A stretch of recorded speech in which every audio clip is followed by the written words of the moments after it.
Hey guys, how's everybody doing tonight? I'm gonna give people a little bit of time to get in here. I know it takes a little bit. Zoltan's not with us tonight. He's busy, tied up with some stuff. I think he's got some family stuff going on. But as always, I'd like to thank our sponsors, Copper State Marine and Tackle, Labina Lures with the Rico, Persuader Bass Baits, Southwest Custom Tackle, Minesweeper Lure Co., and Copper State Baits. Uh, I want to really thank Copper State Marine and Tackle for letting us have our awards over at their place. They gave us a 15% off discount. We had pizza out back, and we did our awards there. Really want to thank those guys. They do a lot for us. And just while we're on here, I want to pop up our schedule. We've just completed our March 9th Saguaro tournament, and our next up is going to be April 27th at Lake Havasu. So we've got a little break in the action here while the Arizona Six go off to represent us in the Bassmaster Kayak Series National Championship. I know those guys are going to be headed out on the road here pretty quick. What's up, John Cruz? Hey, John, I'll let you know what's going on with the Aravaca tournament next weekend. I have guys that are entering, but a lot of times guys kind of slow roll it and enter right at the end. So hopefully they start jumping in. But thanks for your interest. Bennett, yo, what's up, buddy? How are you?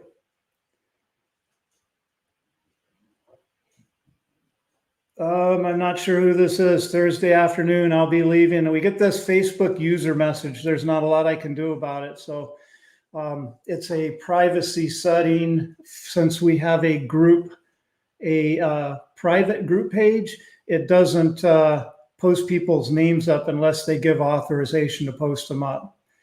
But we're going to take off and talk about some results here. I've got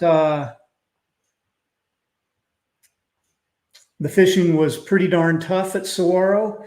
And you can see up here in the upper right, we had 44 anglers, and out of 44 anglers, we had 47 fish caught. So a very different situation from just 2 weeks ago where we had 60 anglers bringing in 305 fish at Martinez and Mitri. But sometimes you just got to battle through those tough ones. And I kind of thought going into it that Saguaro might be tough. If the weather had lined up differently, it could have been really good fishing. But Saguaro being Saguaro, there's always some really good ones get caught. That was Patrick Talabas. I'm not sure about what that was. So hang on, I go back and forth between screens here. The other thing is for the West Coast Championships, we were able to qualify another 11 people. And so we've got one more qualifier for West Coast Championship. That's at Lake Havasu. And then everybody who fishes all three of these tournaments will be in the West Coast Championship. So with that being said, I'm going to start from our top six and start talking about payout. And so in sixth place, we had Patrick Talabas with 55 inches. And he also had our second place big fish. Patrick had this 24 incher. And I don't know if that was a personal best or not, but it's a darn good one. Patrick got that one. So Patrick wins $157 for sixth place and another $176 for second place big fish. So Patrick's taken home a grand total of $333. Yeah, Bennett, that's a giant for sure. I bet you Patrick was pretty stoked and thought he had the big fish one, but sometimes it just doesn't work out. but that is a giant, 24 inches. Congratulations, Patrick. And then in fifth place, we have, hang on, I'm closing some pictures here. In fifth place, we've got Mr. Bradley Colleen. How's it Hey, going, Pat? what's going on, Bradley? How you doing, man? Good, good, good. Staying busy? Yes, I very bet busy. you. I bet you're really busy getting ready to head out to Oklahoma. Yep, extremely busy. It Yeah, wasn't it wasn't much work getting done today, that's for sure. a lot of dreaming about fishing and making all those preparations. Yeah, packing for sure. When are you leaving? Tomorrow early afternoon, Andrew and I are rolling caravanning together. So Okay, you're yeah, caravanning it. yeah, yep. So It's it's one of the things that seems it's a little bit tough about the kayak stuff is that it's hard to travel with somebody else because then you get locked and you end up pre-fishing together and sharing water a lot of times. So when you take separate vehicles, you can kind of go your way, Andrew can go his. for sure, I know like the last couple trips I've done out of state, I've had to roll with somebody, and it's it's hindered, and then but it is what it is. Sometimes you got to do what you got to do to get there. Yeah. So Yeah. Well, Bradley, you had 56 and a half inches the other day, and you're taking home a check for $242, man. that'll help for sure. That'll help a little bit. Yeah, that'll fill up the gas tank maybe Put a little gas twice, in there. maybe Yeah. twice. So I know it was a tough day out there for everybody, and the catches were few and far between. But tell us a little bit about your day. So I started my morning. I ran basically past Shiprock, started shallow with seeing what the water temperature was, and fished that for about 2 hours, 2.5 hours. Didn't get bit at all. Threw down live scope and just started scanning. And then I had seen basically a brush pile or a bush or something in 20 foot of water. Saw some fish in it and pitched to that. Didn't get anything, but I had an idea that they were going to be a little bit deeper after that indication, and then basically followed that the rest of the day and was trying to just find five fish. Yeah, Um, I had five bites, four of them being bass and one bluegill, and I caught four fish. So yeah, yeah, yeah. It's those tough days like that. So you were mostly drop shotting. yeah, I mean I threw everything that was behind me, just trying to find a bite, and just figured like even when I was on fish, I would pitch like something else in there first, and then they wouldn't even react to it. And I ended up switching drop shot colors like 5 or 6 times until I found a color that they would actually react to. That they seem like they react to. So you're Yeah. watching them react actually on the drop shot, and Yeah. you can see them come to your bait and then just turn their nose up to it. Yeah, exactly. I mean, they were all the fish that I caught were sitting on top of the brush pile or on top of a ledge or anything like that. So I was mainly just pitching it to the front of it and watching them follow it down. If they didn't follow it down, I was changing color. Yeah, yeah. Yeah, well, congratulations, man. And it's tough days like that. It's hard to really keep your head kind of in it. What do you do to keep yourself motivated? Just, I mean, this tournament, the last couple of years we've had this tournament, whether that be our this organization or KAA or whatever it may be, it's always been a tough bite. And I kind of went into the day just saying, okay, hopefully we catch a limit, by 8 a.m., but it could take all day to catch one, and Yeah. just kind of stayed focused with that mentality of it could be a grind for 8 hours for five bites. Yeah, and those times like that, it is a little bit hard to keep your head in it, but at the same time, Saguaro is known to be a big fish lake, and you're at any point in time, you could get into a school of them or a flurry, and you could go from, 45 inches or something and be up to 90. Yep. It can happen really fast. Yes, exactly. And it's funny because Bryce gives me a hard time because he's like, "You catch the smallest fish out of Saguaro, out of anybody. I said, yes, but I'm just looking for 5. Like, if I find 5, I'm happy with that, and then let's go upgrade. So, Yeah, yeah. Well, congratulations, man. Glad to have you up here in the top 10 and doing well. And really excited for you guys heading to Oklahoma. We'll all be rooting for you and watching you guys. Do you have any sponsors or any social media you want to call out here? yeah, so I'm currently repping Wicked Weights, Kistler Rods, and Eternal Lithium. Um, all my social media handles on Instagram, Facebook, and YouTube are at Hob Fishing, HOB Fishing.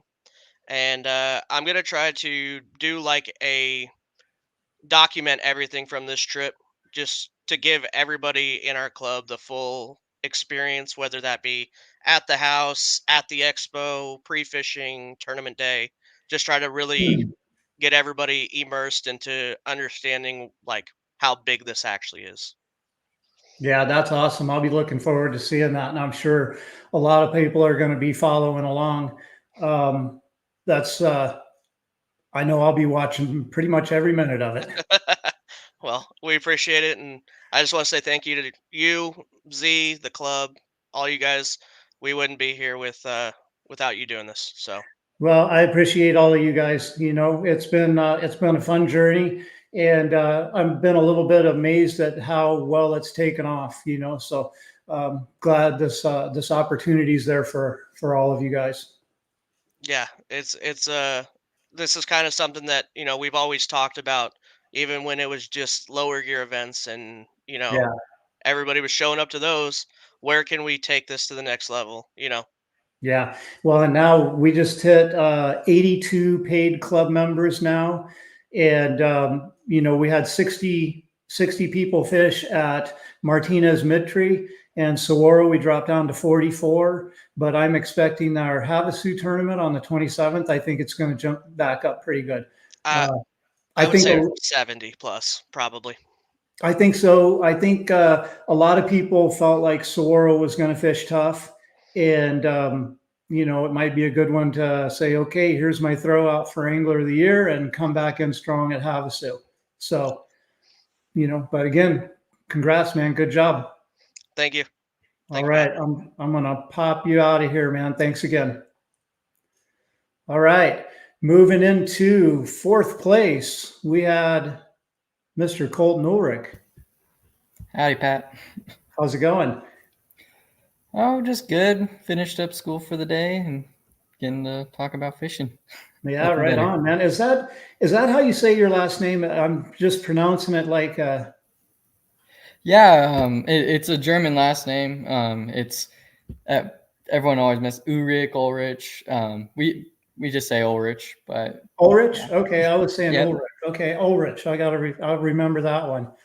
So you had 76 inches. You had 4 fish, right? I got a grand total of 5. Oh no, that's right. I didn't have that up here. You do. That's right. You had a limit. You had 5, 76 inches, and you are taking home $314 for fourth place. So congrats on that. You want to tell us a little bit about your day, how it went for you? Yeah. So from like the previous weekend, I fished swirl a lot, and so the past couple months I've been just on a jerkbait bite. I mean, winter time patterns. I mean, everyone sees YouTube videos where they really talk about the jerkbait being a strong winter tool. And in my opinion, Saguaro is one of the few lakes in Arizona that truly does apply. So I've been on that bite for a couple months now, and I knew that if the conditions were good enough, I could do it. So early morning, I kind of stayed in the Narrows. It's the mouth of the river, and I got two to bite in the first hour, and then from there the wind started to pick up, and I went up around the corner towards Shiprock, caught another little guy on a jerkbait, and then the wind really picked up after that point. So I didn't catch a fish until pretty much the last hour when it started to die down, and then I came back into the Narrows and caught the 18.75 and the little 13-inch to give me a limit in the last like 30 minutes. Wow, nice. I saw your video that you posted up on how you were approaching that jerkbait fishing. It's pretty interesting. Yeah, anywhere there's a ledge. So in the narrows, I was throwing mainly at the rocks because all it is a steep canyon bank, and so I'm looking for anywhere there's a big boulder sitting on a ledge. Even if I don't see fish on it, I can trust that, oh, hey, the fish have been in 20, 25 foot, or I might have graphed fish already in 20, 25 foot. If I see a boulder at that depth, if I throw at that boulder, there's a good chance that something's on it. So I kind of was just blind casting anywhere there was a steep drop in that range and seeing if something came off. And if there was a fish that came off after my lure, as I was like reeling in or as it first went down, I knew that was a fish that could probably be caught. So I kept casting until either they gave up completely or I hooked them. So do you find, I'm sure you vary your retrieve quite a bit based on the fish's reaction. Yeah. So, and like most of the little clips that I've posted or shared with you guys, you'll see that it'll go from where I'm just basically sitting there. I'm not moving it because I'm trying to let that bait either fall or I just twitched it and nothing came off. So I'm trying to see if a dead reaction kind of gets those fish to be curious, because it's a reaction bait. So you're trying to see if those fish will come up and take a look at your bait. And if you could get them to even come up to look at it. So it's similar to like what you see with drop shot. As your drop shot comes down, sometimes the fish will follow it down. It's the exact opposite. If you see them start to nose up to your bait, that's when you know that's a fish that's interested in the dying shad presentation or the reaction bait. Because if you twitch it and they continue to follow, the more aggressive you go kind of fires them up, because they were interested in the laziness, but as it starts to run away from them, they get kind of amped up. So yeah, it's interesting you say that, because I've never used a live scope, or I don't have it myself. I've been on a boat a couple of times crappie fishing with a friend of mine and saw what that looked like. But my past experience with like moving baits, when you get in a situation where you're fishing a moving bait and you can see fish coming out after it, say like a buzz bait or something. Well, buzz bait's not a great representation, but say a spinner bait, you know, and you've got it kind of under the surface, or a little swim bait. You see a fish coming up on it. If you slow down, it seems like they nose up on it and then turn the other way. And turn away. And it's like, so if you notice, that's when in the clip where I all of a sudden it almost seems like I'm a crazy man on a kayak whipping that pole around. It's truly that instance of they didn't want it when it wasn't moving. So a lot of swim bait guys, anyone who throws a swim bait kind of knows this, of continually reel. You might see that fish following on the surface right behind your bait, but do not stop, because that kills off the fish. For some reason, those fish just go, oh, that's not real, and give up. Yeah. But if you could continue to get it even faster, so that they'll like faster from them, or they'll like at a continued rate. I noticed this. Just Saguaro, they love it when it's just going to start freaking out. So you'll see me just start whipping that pole around to get that fish to really explode on it. And they don't ask questions. If it's going to run away from them, they don't ask questions. They're just going to try to inhale it. Yeah. So. Yeah. So do you, it sounds like you're looking at fish that are feeding up too. You want them to be under your bait. Yes. Anytime I see a large amount of shad, so like in the main channel is typically where I've been this winter, is if I see them pushing shad, it doesn't matter if it's the shad's even near the bank. If I see them chasing shad, or even catfish chasing shad, I know there's a strong, hey, if there's a shad next to me, I'm going to try to go and get it, just because it's an easy meal for those bass as they're coming out of the winter pattern. And so, that's just kind of my clue of, hey, they're chasing shad, or there's big balls of shad present. If I throw an easy meal, or what they think is going to be an easy meal, they're going to come up to it thinking it's going to be easy. As it starts to run away, they're just going to try to grab it to get it. Yeah. So when you're looking at those fish and you're seeing them out there and you're seeing them on bait, what clues you into how long to stay trying to catch a fish that you can't make bite? So this happens with like a lot of the jerkbait fish I catch. So in that clip where I caught, it was a 7.6. there was 6 or 7 fish all with that guy. They all came off after the bait and they fought over it. So Really? as soon as I hooked that 7.6, the 5 will kind of follow him up as he's shaking and I'm reeling him in. They'll give up and they'll go back down to the bottom and they'll sit.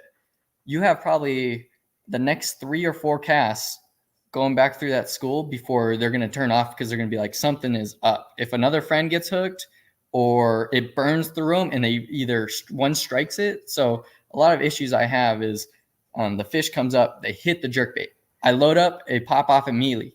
You don't want to keep twitching it. You want it to stay there because they're going to turn around and try to grab it again. Mm-hmm. And if you twitch it right after, I won't be able to get them to touch it again. So that's kind of like, I wasted my chance on those fish. I got to go give up probably an hour or 2, and then I might be able to come back if they're willing to bite. Yeah, that's some great info. That's what Bennett just said, the same thing, great info. And I think you saw Andrew Martin's comment there. He said, that's juice, Colton. So yeah, that's some really good info. How long have you been fishing now? More, let's say out of a kayak. So out of a kayak, I've fished the salt for a year, probably 2020 to 2021. I fished the salt just on and off as once a month with friends, just as we'd kayak down it. But then I pretty much only started throwing a jerkbait last April. I have some clips of, I went 4 months of throwing it because every YouTube video, like I said, was telling a winder bite is a jerkbait bite. And I never knew really what that meant. And I just got live scope for my boat at the time. So I was trying to see like, ooh, I could see my bait now. I could throw it. I wasn't even getting a fish to sniff it, or they would come up to it and give up because I would stop it. And so that was really, it took me like 3 or 4 months with live scope to even try to catch a fish out there. And then once I learned that, it was last year, April, I caught some giants on a jerkbait, and the bite pretty much continues until about the summer when the water heats up and it just disappears. And that's when the jig bite and drop shot really picks up. Some of those more bottom oriented sort of things. Mm-hmm. Yeah. So you haven't been out, you're a young guy and an early adopter of some of this technology. So I think you have a lot to look forward to here. You're ahead of the curve, it seems.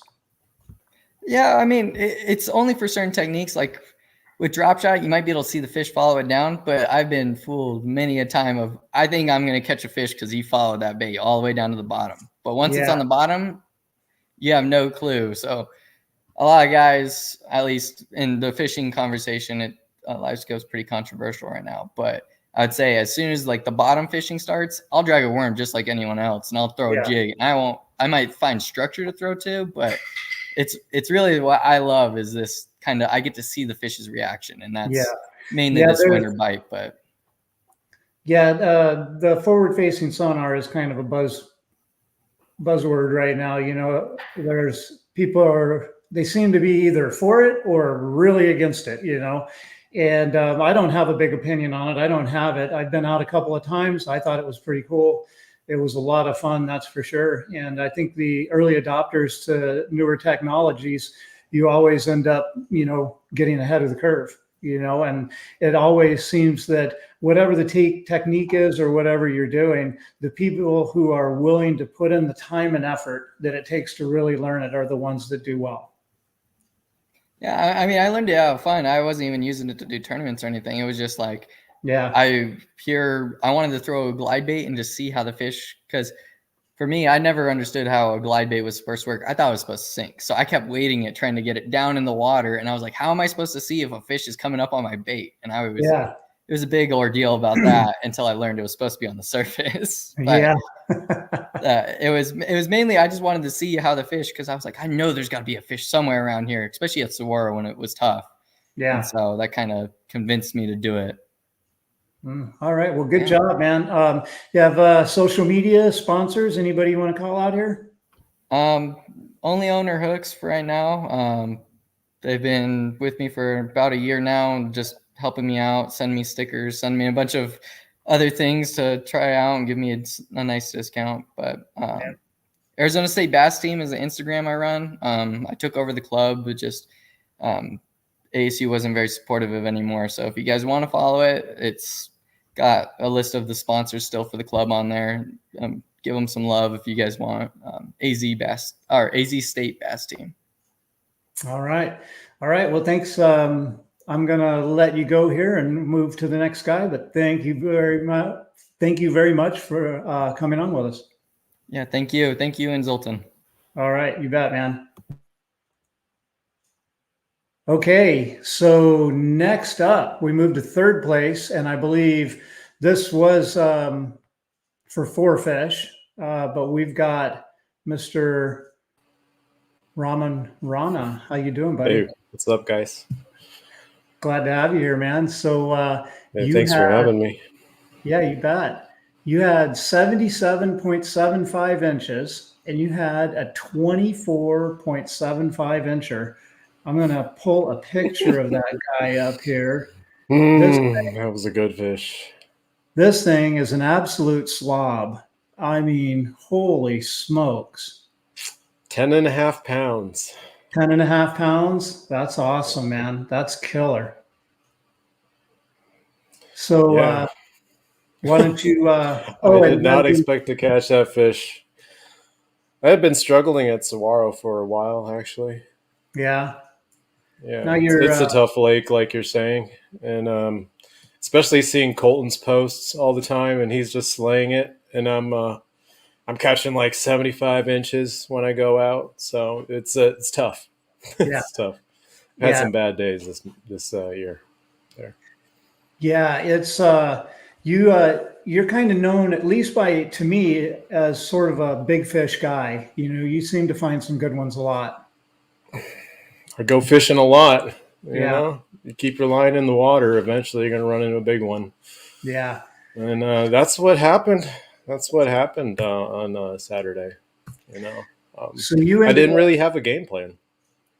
You ended up for your 77.75 inches, your basic payout, you pick up $403. And then for your 24.75 incher, you get another $264. So you're taking home a grand total of $667. All right. Nice. I'll take it. All right. So do you want to run through some of your day, how you kind of approach things and how it went for you? Yeah, like I was saying, I didn't have a plan. Night before, I was telling my dad, like, this is the first tournament I'm going to. Zero confidence. Didn't know what I was going to do. But I had a few spots from the lower gear tournament the week before, and kind of knew where I needed to go. So I made sure first thing in the morning, I got there, got to my spot. On the way, I actually ran into Mark Goss and just told him where I was going, what I was doing, and he just followed me there. And I get there, and within, I don't know, 5-7 minutes, I catch my first fish, and it's a good one. I think it was like a 16 incher or something like that. And that's when the wheels started turning, and I was like, uh-oh. 10 minutes later, I catch another one, and I'm on this flat, like 20-foot deep flat, and it's long, and so I can just keep going back and forth and wandering along and just soaking the whole time, and that's how I pick them. I'm not a god with my forward-facing sonar like Colton, but I know when it's telling me there's fish around. Right. So your video is locking up a little bit for me, but your audio seems to be working. So we're just going to roll with it. But, okay. Yeah. So if you want to just go ahead and continue on. I see that. Yeah. So I get those 2 bites, and then it's like 2 hours before. 2 hours goes by, and I don't get another bite, and I just don't know what to do. But I had another couple other spots where I actually caught, like, I don't know, like a 14 incher, like just a few days before in practice. I went over there, and it's another long flat, and just start picking it apart. And I think what was unique about this flat, there's a ledge next to it, and there's, like what Colton's saying, there's bait that runs along these ledges, and there seems to be fish that follow it. So I didn't catch any fish the first time I went along it, but when I turned around and started working backwards, that's when I felt the little tick. And once again, 20 foot of water, using a heavier drop shot rod and just set the hook, and things started coming up. Felt like a little fish, but then once it realized what was going on, it dove down and my drag just started singing. Yeah.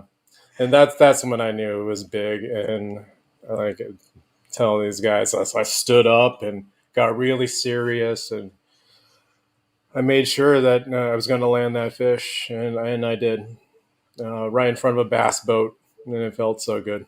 Oh, I bet. Yeah. Yeah. So I more when I get it to the net, like I realize it's not even really fitting in my net, and that's when I knew it was a double digit, because Yeah. I've caught them before, and usually that's what happens. You've got a few double digits, don't you? Yeah, that's actually my fifth one Wow. in just 2 years. Wow, that is amazing. You know, just my own story a little bit. I'm a lifelong fisherman. I've been at this a while. I've got one, and that was a bedfish, you know, but that's my only one. Yeah, none of my fish were bedfish. It's all just throwing crankbaits, dragging drop shots, things like that, going really slow. Yeah. And Essentially is that slow fishing kind of your style? I mean, really pick an area apart. Yeah. Everybody that knows me knows I do prefer a single hook type of bait. So like jig, drop shot, Mm-hmm. Nico rig, things like that, Texas rig. Seems to be more my style. But I do know how to throw a crankbait, and I spent plenty of time throwing deep divers. So Yeah. I'm well versed in all the techniques, and Yeah. just need to keep studying and refining them. Yeah. Well, it seems like you've been a quick study, because did you just say 2 years? 2 years, what? That you've been doing this for just a couple of years, or did you say No, like actually, I've been in a kayak for 5 years now. 5 years? Okay. Okay. I don't know where I got 2 years from, but Yeah, but no, just in the past 2 years, I've caught those double digit fish. that's what it was. Yeah. So you've caught 5 double digits in the last 2 years. Are Yeah, they, and two are two they, of them came middle of summer, so it's like it's crazy. Sometimes you don't know when it's going to happen. yeah, Mark, I think he's a double digit hunter. Yeah, and I am. That's the thing. I'm a trophy hunter, but that's why I like the tournaments too, because it forces me to find that balance between the two. Mm-hmm. That I just can't be swinging for the fences all the time, because that's not going to work. But I gotta learn how to find different populations of fish and make sure that satisfies an 8 hour day. Yeah. When Yeah. I'm trophy hunting, I'm out there 12 hours, 14, 16 hours, just to be able to track some of these fish. Where did you start gaining the knowledge for, where did you, I'm sorry, your audio and your video aren't synced up. I saw your mouth was moving on the screen, but I didn't hear anything. But, So yeah. get So better at Jason, this. here's Jason's got it. Ramon is the greatest ventriloquist I've ever seen. So where did you gain a lot of the knowledge that you have for going out and kind of targeting and these bigger fish and kind of doing some trophy hunting? The salt chain lakes, Saguaro and Canyon.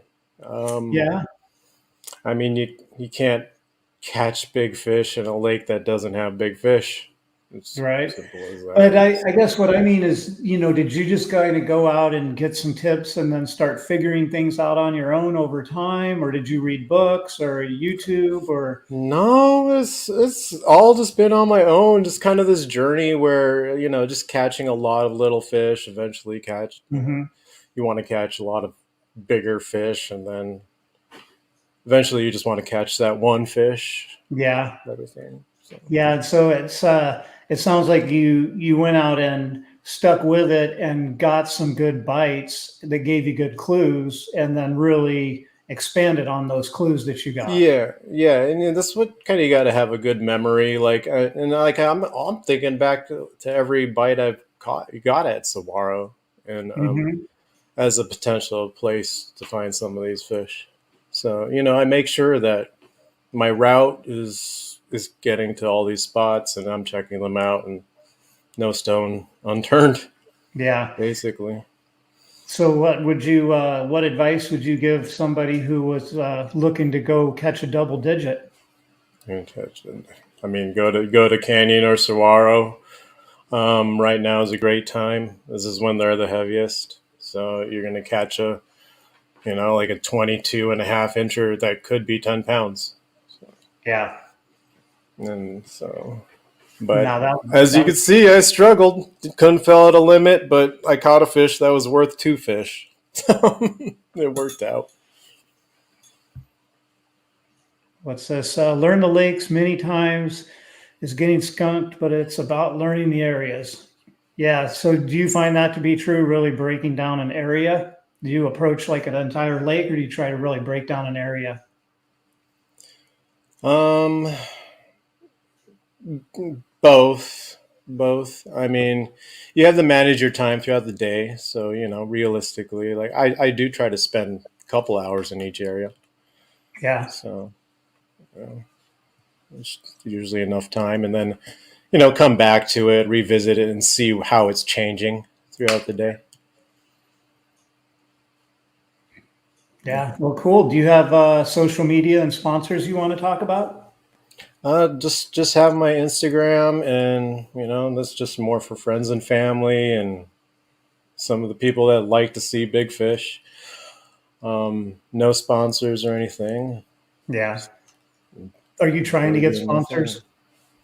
Not at the moment. I have my own business, and that takes the majority of my time. So Yeah. just really have no time to put into something like that. Well, I'm going to one more time here before we let you go. I just wanted to pop this guy back up there. That's a beast of a fish, Ramon. That's awesome, especially catching it in a tournament. Yeah, I'll put a video in the Facebook group too of the Oh, great. of the release. Yeah. Okay. Yeah, definitely do that. That'd be really cool to see. I'd like to see that. Hey, All right. appreciate it, Well, Pat. yeah, thank you very much for fishing with us, Ramon. I'm looking forward to seeing what you do the rest of the season. Hey, congratulations to everyone in the top in the money, and I'll see you at the next one. I'll be there. All right. All right. Thanks, man. I'll talk to you soon. Thanks, guys. All right. So we're going to move on to second place with 81.75 inches. We got Mr. Michael Grisham. Hey, How's it Pat. going? How you doing? Pretty good. Pretty good. It's been a long day. Oh yeah, been a long day. Yeah. Yeah, that was the case for me. I think Bradley had a tough, longer day, and I know Zoltan did. He couldn't be on with us tonight. So, but yeah, thanks for taking the time to jump on with us. Yeah, But absolutely.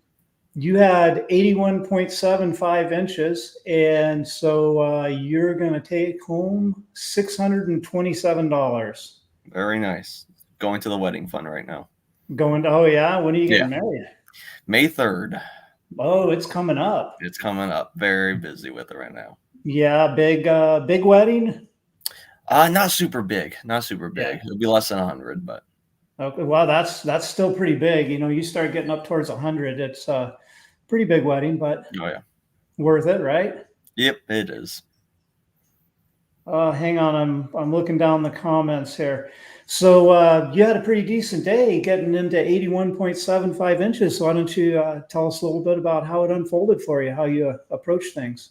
Yeah. So the 81, I was really actually kind of surprised I got there. I think when I started looking back on how my day went, it was a lot better than how it felt at the time. So I caught a total of, I think, 9 or 10 like measurable fish Oh, and, right. and 2 short fish. So I think, that felt like a lot of fish, but I worked for them really hard specifically by forcing myself to really slow down. And I think that's one of my, like, I don't think I have a strength when it comes to fishing, but slowing down, if I have a strength, is going to be one of them. So, for example, I had 3 spots, and one of them I felt like I was confident I could catch a limit out of if I could get there, but it's kind of a popular pre-spawn spot.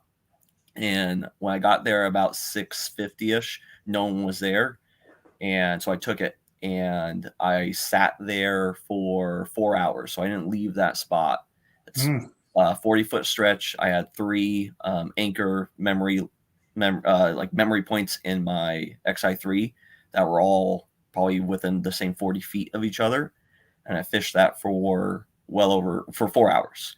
But I came away with a limit out of there and 1 catfish. So when I say slow, I mean like very slow, making the same 6, 7, 8 cast lines hundreds of times and trying to extend out those casts so they're 6, 7, 8 minutes at a time. I think Andrew's got a question for you. Yeah, it's just some real pop. I mean, it's nothing secret. It's that big spawning bay past Shiprock. Seems like it's always loaded with boats and kayaks, and there's a lot of habitat in that spawning bay or leading into it, which is what makes it such a great pre-spawn area. That habitat's in 20 to 25 feet of water, and bass are predictable year round, but I think they're probably the most predictable in the spring. They're going to want to move up, whether it's because of the water temp or because of the storms or the algae that's going on. They're just not shallow right now for whatever reason, but they want to be. And so they're going to be at those predictable areas, that steep bank, holding on to something. And they're in those cages. They're in that habitat. You're just going to sometimes you can fish them fast with like a crankbait or a jerk bait and get them to react out of it. But a lot of times I feel like if you really want to just focus on numbers, making sure you're getting that limit, fish slow.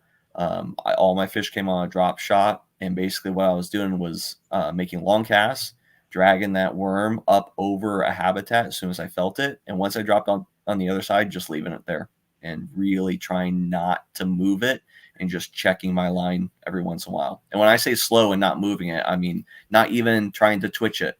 I think when it comes to like drop shotting, that can put the fish off. Remember, when you're fishing a worm, super natural. You can let the waves, the current, the wind work the bait for you. You don't really have to do a ton. Sometimes they want you to shake it, or they want that curly tail with a bunch of movement.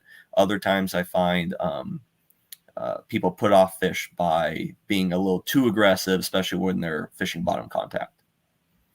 So when you're not moving the bait very much, but are you keeping bait, the leader between your weight and the bait? Are you keeping that fairly tight, or how are you?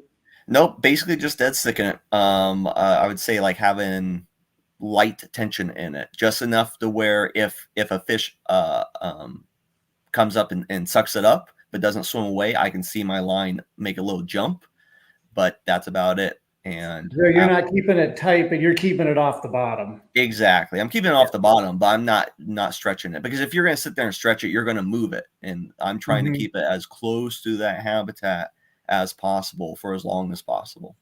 So do you feel like you're, it has a little bit of slack to it, you're keeping it off the bottom, but then just the waves and the motion of your kayak and all of that puts just maybe a little subtle action to it, but you're not trying to shake it.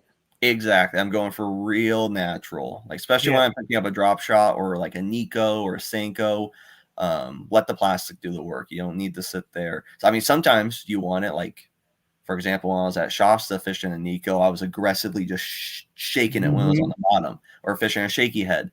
But even then, you only have to fish a shaky head like that. Sometimes they just want you to put it out there. They'll come look at it and let the plastic do the work for you. Slow drag kind of thing. Yep, just slowly dragging it.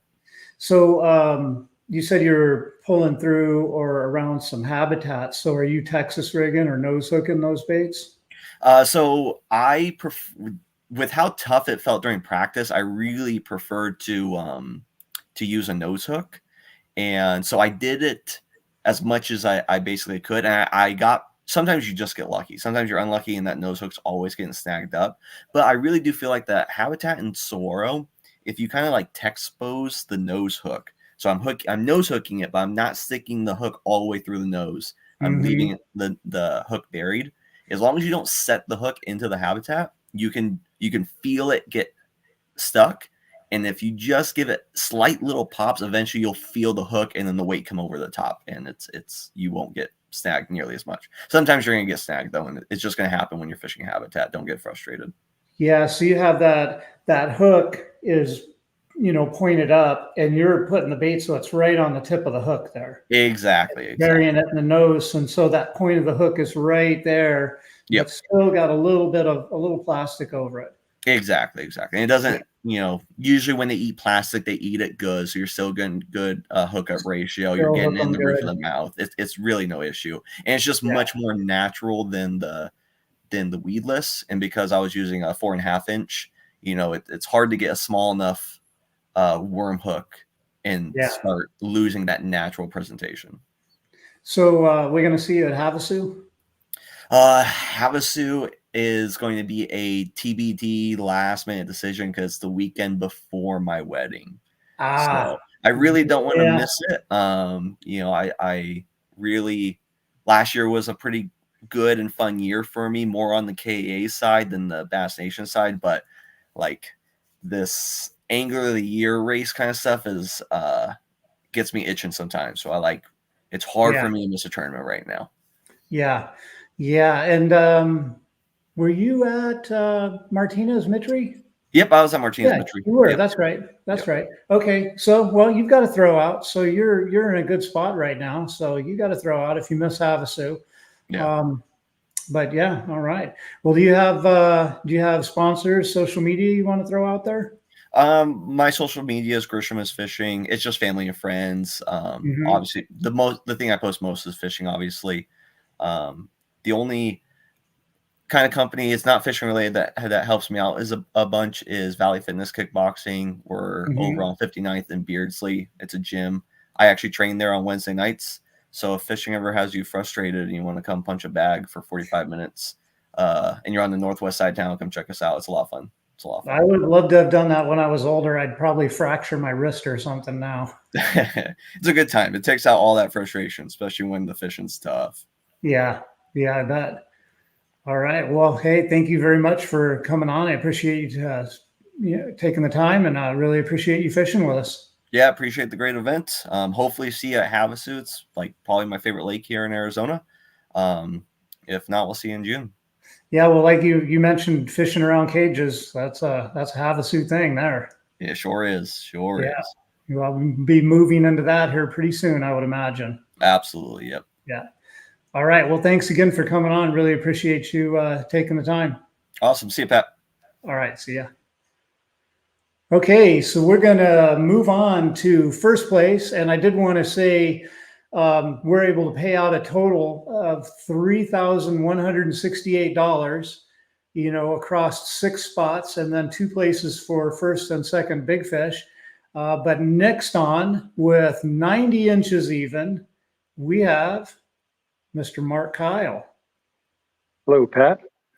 How you doing? I'm doing great. How about you? I'm good. Good. Yeah, glad to have you guys on with us. And let's see, did I tell you how much money you're getting? No, not yet. I don't think I did. Okay, so you first place with 90 inches, you're getting $985. Wow, great. So yeah, you've been doing pretty well this year. Yeah, I think I got a little bit lucky at Saguaro.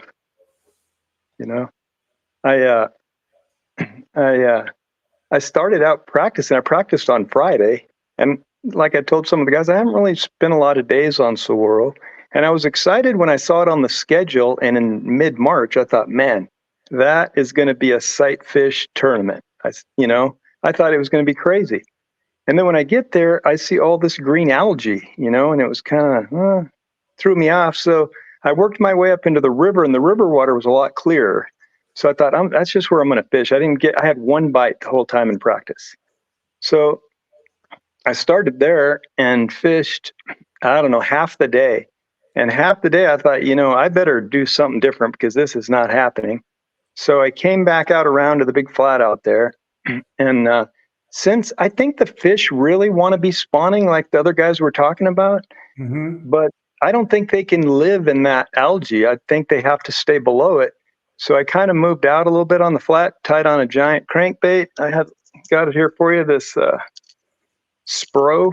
It's yeah, the Little John, kind of a. This was the only big crankbait I had in my box because I didn't have my crankbait box with me. I just threw it in, And so I tied that on and started fishing that edge out there. And every once in a while, I'd find a little patch of grass. And when I found a patch of grass, I'd just make repetitive casts to it. And I think that must be below the algae bloom that's going on. And maybe make 8, 9, 10 casts, and then you'd catch a bass out of it. It was almost like you were throwing at a bedfish multiple times to get it to bite. I don't think that's what it was. I'm not sure, but I could go around to those same patches on that flat and just keep moving back and forth, and I ended up catching my fish doing that, every one of them. So yeah, but you said you caught most of your fish late in the day, right? Yeah, it was every fish late. I didn't at 11 o'clock. I didn't have a fish. That's when I started catching fish. Yep. So wow. I don't know.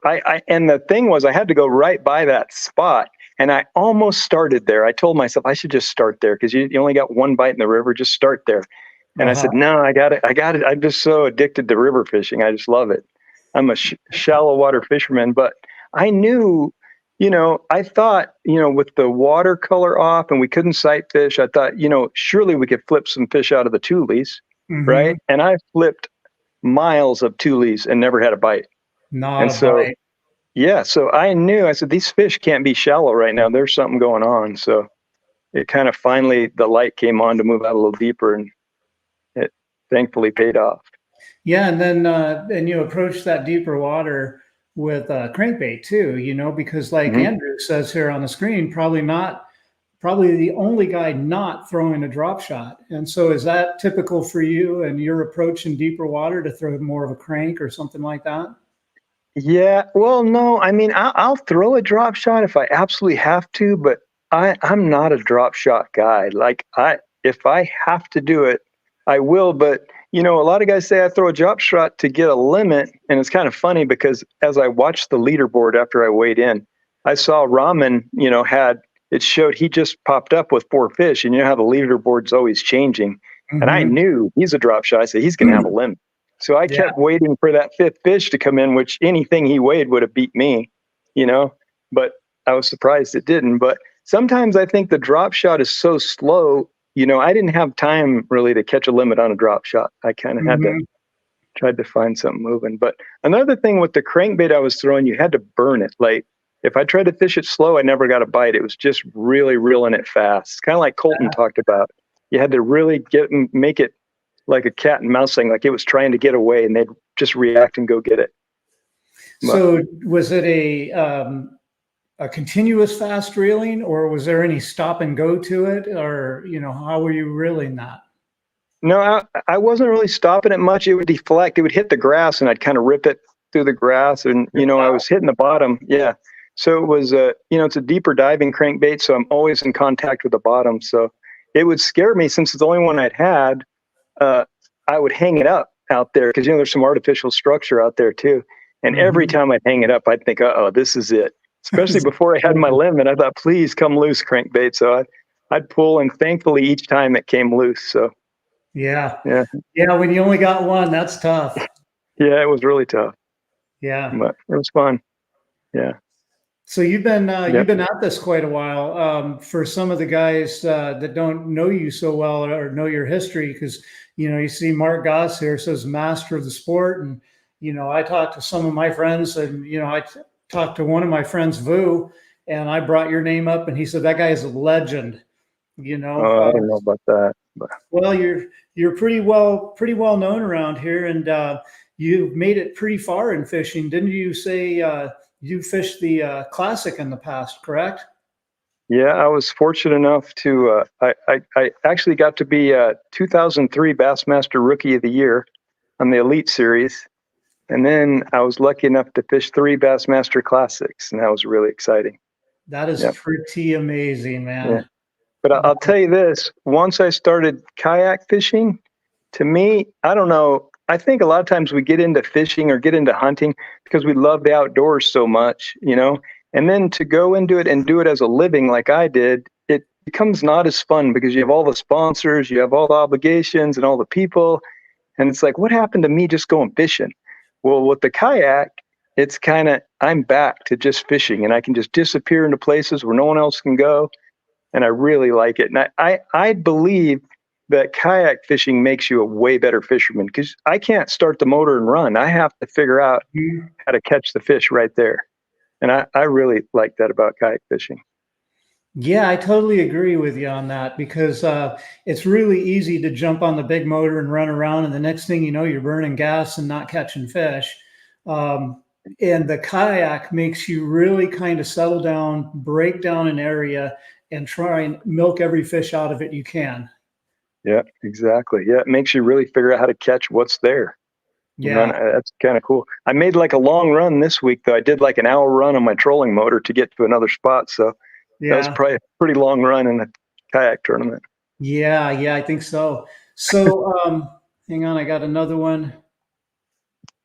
Mark has a VHS video on how to fish Arizona lakes. I'll run along. Okay. That was a long time ago. So yeah, I'm going to want to see it too. With the algae that's going on the lake, what do you think about that? I don't know. I'm kind of concerned because as I was coming out of the river, this wasn't there the day before in practice, but coming out of the river on tournament day, you could almost walked on the shad on the surface that were dead. And I did see one really big bass, maybe 7-8 pounder that was dead floating at the mouth of the river. But the interesting thing was once you got past the mouth of the river water was a lot clearer. It didn't have that green algae going on. Mm-hmm. So that's why I thought a lot of fish would be up there. And I actually did see some fish up there. I just wasn't able to catch them. So yeah, it's interesting you say that. It makes me think back to 2017. I had to look at something up on the wall, but back in 2017, I won a tournament on Apache, a 2-day club tournament, and they had a really bad golden algae bloom, and all the fish were up the river. You know, that was I was out on the main lake, and there was just where the waves would come in and land on the shore. There was just nothing but a band of small bait fish all dead everywhere. And all the fish and all the tournament anglers were all finding them all the way up the river. When you go up Apache, you know, the buoy line up there just below Roosevelt's Dam, all the way up there. And they, Game and Fish, like a week after that tournament, Game and Fish shut down Apache to tournament angling. And a lot of people were upset about it because they said, well, you know, your recreational anglers can still go up there and catch them. Why can't we have a tournament? And they said the problem was that the golden algae was more out on the main lake, and the fish were going up the river because the water was cleaner and didn't have the algae. I mean, I don't know the exact reasons. And he said the tournament guys were catching the fish, putting them in the live well, and driving down to Burnt Corral, having the weigh-in, turning them loose down there where the golden algae was, and ended up, you know, a lot of those fish were dying. But makes sense. yeah, Apache seems to have come back quite a bit, but it's still not like it was back 2015 and 2016. That lake was on fire. Yeah. It's getting pretty good though. I fished it this last fall and did really well there. Did you? Yep. Yeah. I went last year in spring, right around this time, and I caught a 6 something and a couple of other good ones. They weren't quite locked on, but it was getting good. Yeah. That's great. So how about you as far as sponsors or social media? Do you do any of that? No, just my wife, Jonna. She sponsors me. She sponsors you, and and comes out and cooks hot dogs for the club once in a while. Yeah, does the team. Yep, her and my daughter cook hot dogs at the team events. You'll see them. Yeah, that was one awesome. of the team events. That was awesome. We all appreciate that for sure. All right. Well, does anybody have any more questions? I'm serious. I am going to be looking to get a hold of one of those videos. Mark, you still got some? I still Oh, have a no, video. that was a long, long time ago. Bass fishing Arizona lakes. Bass Yep. fishing Arizona lakes. All Yep. right. I'm That going to was, have to that was a look for long it. time ago. That was the VHS days. Yeah. All right. Well, I'm going to go ahead and let you go here. And Okay. I'd just like to say thank you, Pat, for everything you've done. It's amazing to see how much the club is growing just while I've been on it. And then also thanks to Ricardo. He kind of saved me at the tournament by calling me and telling me I'd duplicated a fish. And that was really good of him, because I actually had a bigger fish to put in that fish's place. I'm not very good at doing the fish measuring and photographing and submitting them yet, but yeah. I just want to thank you guys for running that and doing all that. Appreciate it. You bet. You bet. It's been fun. And, I don't know if you know this, but just a little tip. This is basically what I do is I'll take my pictures of the fish on the board. And if I take 3 or 4, whatever the number is, when I get done, I'll usually take a little video of the fish on the board and pick it up and turn it loose and let it swim away.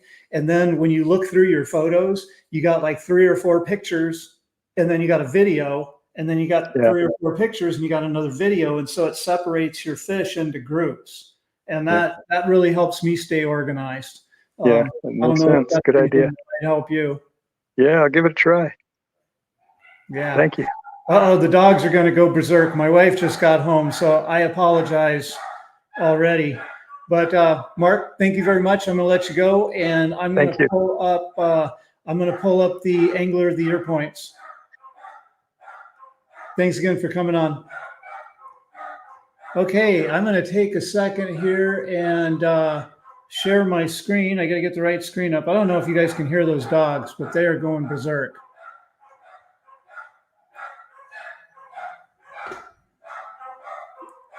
Sorry, this definitely takes me a second to do, but I think you guys all want to see this. Share screen. Window here. And then I got to add to stage. Okay, you guys see that okay? Right now, we've got we just did our second tournament. So you can see over here after Martinez Mitri, we had Andrew Martin with 300 points, Mark Kyle in second, and so on. And then I can go, hang on, I hope this updates.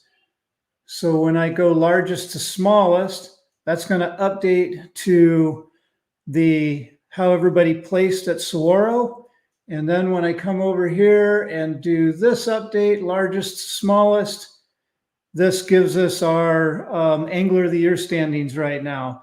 So right now we've got Mark Kyle in first, Ramon Rana in second, Patrick Talabas in third, Michael Grisham in fourth, Paul Travis in fifth, Mark Goss in sixth, Bradley Colleen in seventh, Bryce Gibbs in eighth, and rounding out, and then Dallin Harnden in 10, and rounding out the top 10 is our last year's Angler of the Year, Kyle Helms.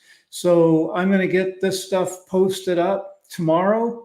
I'll do a post that has our full results. And a little bit later tonight, I'm going to get Payout taken care of. So with that being said, if nobody has any other questions or anything like that, I'm going to call it a night. Thank you guys very much. Yeah, Andrew, it's the sport, man. It's the most humbling sport there ever was. That's been my experience.